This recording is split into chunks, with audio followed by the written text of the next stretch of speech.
Bonjour et bienvenue dans notre émission spéciale Festival de Cannes. Parmi les personnalités qui ont foulé le tapis rouge hier soir, Julia Roberts était pour la première fois au festival, retour sur le parcours de la star américaine. Notre chroniqueur Alexandre Mahler nous rejoindra ensuite en cours de journal pour nous présenter une sélection particulière, la sélection Cannes Classics.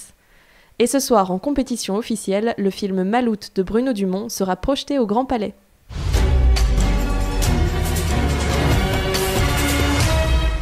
Pour la première fois depuis le début de sa carrière, l'actrice Julia Roberts a foulé hier soir les marches du Palais des Festivals. Elle joue cette année dans le film Money Monster de Jodie Foster. Marie Furlan vous propose un retour sur les temps forts de sa carrière. Première montée des marches à Cannes pour la grande Julia Roberts hier soir. Après avoir posé seule pendant de longues minutes face aux journalistes et aux photographes venus en masse pour capter ce moment exceptionnel, fidèle à son naturel, Julia Roberts a foulé le tapis rouge pieds nus. Pour sa première fois à Cannes, elle vient présenter aux côtés de George Clooney le film Money Monster réalisé par Jodie Foster. Anyone who can get out right now. Do not make eye contact, just go. Tout le monde connaît cette scène avec cette musique emblématique. Le film Pretty Woman, sorti en 90, a fait connaître Julia Roberts au grand public. Julia Roberts, c'est 30 ans de carrière au cinéma en tant qu'actrice et productrice. Une trentaine de récompenses, dont l'Oscar de la meilleure actrice en 2001 pour le biopic Erin Brockovich, Seule contre tous. J'ai des enfants. C'est une sacrée école. Le relationnel, ça me connaît. Tout de suite après le lycée, j'ai marié, j'ai eu un enfant. Mais j'apprends très vite. J'aime beaucoup votre décoration. L'actrice de 48 ans a plus de 50 films à son actif, dont Coup de foudre à Notting Hill en 1999, aux côtés de Hugh Grant.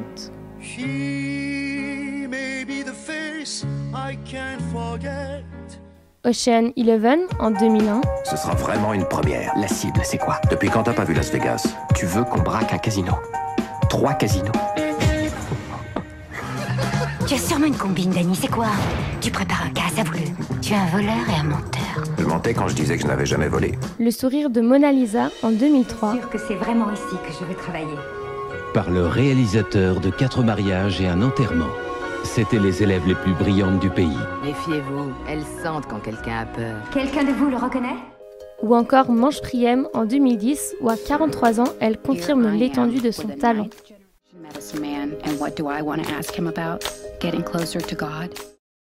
Un passage attendu à Cannes pour Julia Roberts, autant que pour les festivaliers, heureux de pouvoir enfin croiser l'actrice sur la croisette. En parallèle de la compétition officielle, le Festival de Cannes se décline en différentes sélections. Parmi elles, la sélection Cannes Classics permet aux cinéphiles de redécouvrir des longs métrages proposés au grand public parfois des années auparavant. Alexandre, vous êtes allé voir l'un de ces films. Est-ce que vous pouvez nous en dire un peu plus sur la sélection Cannes Classics ? Alors la sélection Cannes Classics, c'est le point de rendez-vous des cinéphiles. Depuis 2004, elle propose aux festivaliers de se replonger dans l'ambiance du cinéma du XXe siècle en remettant au goût du jour les productions qui ont marqué leur temps. Une fois restaurées, elles sont diffusées dans les petites salles du Palais des Lumières où règne une atmosphère d'époque. Une partie de ces films pourront être revus dans le cadre de prochains festivals et notamment à l'Institut des Lumières à Lyon.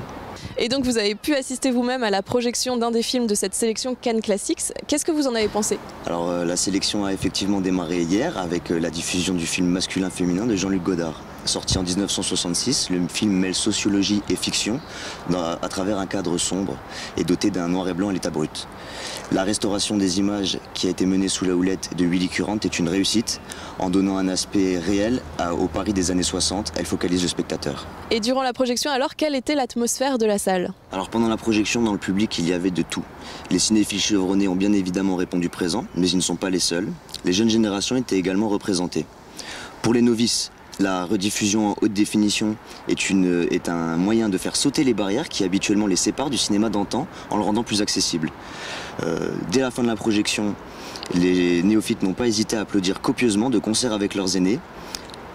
À la sortie du cinéma, on pouvait voir les sourires sur les visages. C'est un pari réussi pour la première de Cannes Classics.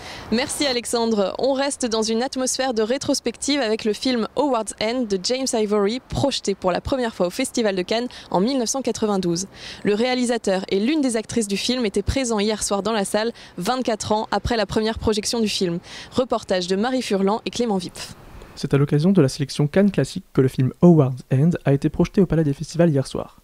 Une manière de rendre hommage à ce long métrage qui avait remporté le prix exceptionnel du 45e Festival de Cannes en 1992.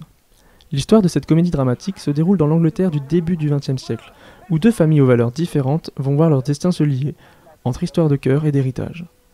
Si les acteurs Helena Bonham Carter, Emma Thompson et Anthony Hopkins n'étaient pas du voyage à Cannes, le réalisateur James Ivory était bien présent dans la salle en compagnie de l'actrice Vanessa Redgrave. Ensemble, ils ont tenu un petit discours avant la projection du film dans sa nouvelle version. En effet, l'œuvre a bénéficié d'une restauration pour être diffusée en 4K, un format qui remet les images de l'époque au goût du jour, permettant d'apprécier au mieux ce classique du cinéma britannique. Installés au fond de la salle, on pouvait lire l'émotion dans leurs yeux, n'ayant pas revu le film depuis leur prix en 1992. Les deux célébrités ont été chaudement applaudies à la fin de la projection et sont restées disponibles pour répondre aux sollicitations des spectateurs, qui étaient loin d'être avares de compliments.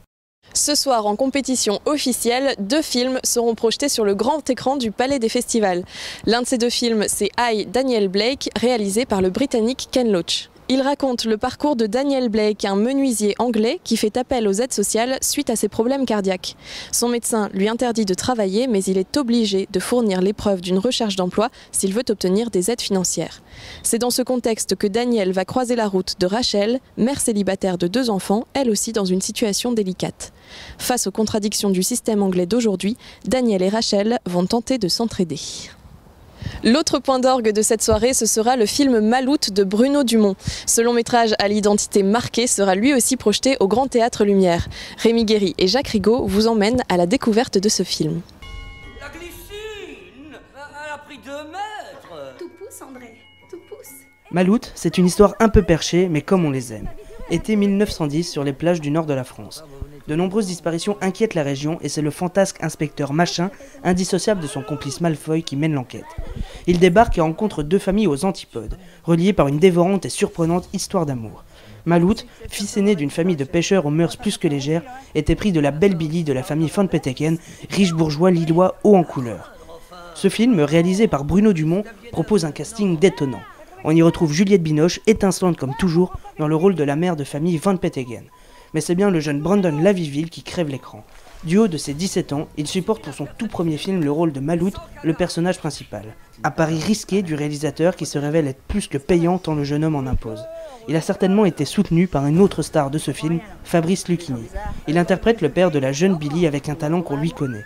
C'est un Lucchini en pleine forme, détendu et fidèle à sa réputation, qui s'est arrêté quelques instants devant nos caméras. Oh bah là, on est vraiment disponible, hein. On est là, dans un pays qui se redresse. Est-ce que tout va bien? Ouais. Je lui ai dit à Hollande, je dis, ne répète pas trop que c'est mieux, parce que pour les gens, c'est pas encore gagné, donc modestos. Et il est intelligent, il est sur la bonne route. Tu le sens? Tu gagnes bien ta vie? Vous êtes de Stuttgart? Oui. Merci. Bonne journée. Allemand? Allemand. Nietzsche? Goethe? Nietzsche? Schiller? Also, sprach Zarathustra. Also, sprach Zarathustra. Goethe? Nietzsche? Schopenhauer? Schiller? Ah, vous n'êtes pas des rigolos, les Allemands. Non, je veux dire, vous n'êtes pas des gamins. Vous avez quand même inventé la pensée occidentale. Vous avez Goethe, dont Flaubert, grand écrivain français, a dit: s'il rentrait dans ma chambre, je crois que je crèverais sur ma chaise. Il avait tout cet homme-là. C'est la fin de ce journal. Merci à tous de nous avoir suivis. On se quitte avec quelques images de la ville de Cannes tournées par notre équipe. Passez tous une excellente soirée et à demain.